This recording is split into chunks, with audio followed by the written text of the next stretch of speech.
Quatrième journée du top 14 au stade Pierre-Antoine avec l'opposition entre le champion de France en titre, Castres, et un club promu de Pro D2, le FC Grenoble.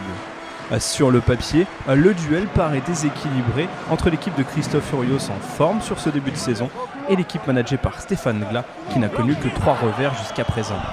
Le début de match confirme cette impression. Castres pose sa patte sur cette partie. Tulou fixe face au perche. Cocotte pour Dapileta. Dumora sert Paris qui décale Marc-Antoine Rallier. Le talonneur en position d'ailier vient finir le travail de sa ligne de 3/4 et marquer le premier essai de la partie.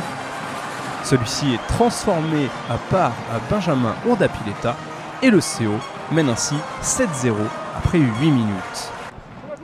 Les Castrés sont enthousiastes, parfois trop, comme sur ce coup de pied de Benjamin Urdapileta. Alex Tulou est parti devant le botteur, en position de hors-jeu, pénalité pour Gaëtan Germain.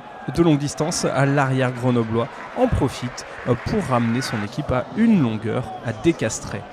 Les Castrés insistent et ajoutent 3 points pour Urdapileta. Puis, ils vont jouer plusieurs pénalités en touche pour mettre en place leur ballon porté. Les groupés pénétrants qui avancent et qui permettent à Alex Tulou d'aller marquer le deuxième essai castré.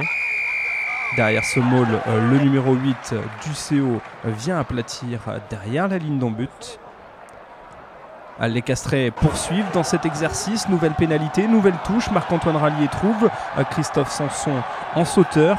Puis Marc-Antoine Rallier réussit à s'infiltrer dans la défense grenobloise, puis venir marquer en coin. Un essai délié, puis un essai typique de talonneur pour Marc-Antoine Rallier. Un doublé validé par la transformation de Benjamin Urdapileta du bord de touche. À la pause, le Castres Olympique mène ainsi 22-6 devant le FC Grenoble. De quoi satisfaire l'état-major du Castres Olympique en tribune. Les Castrés vont poursuivre sur leur lancée sur le début du deuxième acte avec Dumora qui évite une montée défensive. Il sert David Smith qui va jouer de ses appuis dans la défense grenobloise. Combezu qui feinte la passe avant de trouver Alex Tulou dans un intervalle pour un doublé également du numéro 8 du CO. Les Castrés mènent alors largement 29-6, ils ont même un bonus offensif verrouillé avec 4 essais à 0, mais les Grenoblois vont se révolter.